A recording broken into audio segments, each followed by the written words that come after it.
Hi, my name is Sandy. I'm Daniel Lam. At its core, Dreamers Coffee is a neighborhood coffee shop. We care about the community that we're in, Chinatown. Our background, actually, we spent many years in senior care. Yeah. Hey there, welcome. How's it going? Hi. Welcome. Thanks for stopping by. Yeah, everyone's, I'd say like 90% of the people that come are like all just neighbors. Regulars, neighborhood. So yeah. Previously, we were in senior care and did a lot of community work for many years, and we noticed that there was just a gap that was forming between you know, the aunties in the neighborhood and the young kids that are moving in, and so we wanted a space that to kind of bridge them together and just have everyone sit and hang and be next to each other. Yeah.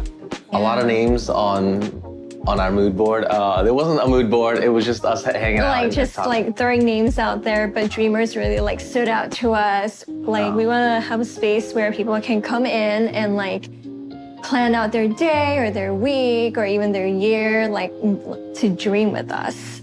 This is all new to me. So I'm like the first one out of my family to like start something in Chinatown. New York has, you know, has a certain reputation perhaps about being hard, being mean, but actually here it's a very sort of close-knit community. It was very easy for us very early on to approach other businesses. Hey, we're starting a small coffee shop, we need some help, we don't know how to do this. Where do you go for that? You know, where do you find plastic cups? We're out of plastic cups.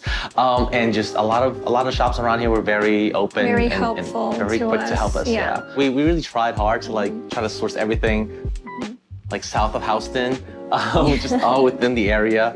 When we first started, actually, it was kind of weird. I think after the first 3 months, we were talking, we realized we had not left like the block. For like 2 months, 3 months, because everything was here. You know, all the supermarkets, everything were here. And of course, between running home and coming to work, we live on the block as well. There really wasn't a reason to cross the street. It's good, Sora. How's it going, Hello. dude? Welcome. Yes. It's all good. We're all good. Are you shooting? We're just hanging out. Yeah. The perfect time. Yes. Yeah. It's an ongoing joke that we started the shop just to make friends. I mean, we've really found a beautiful community. I think a ton of friends.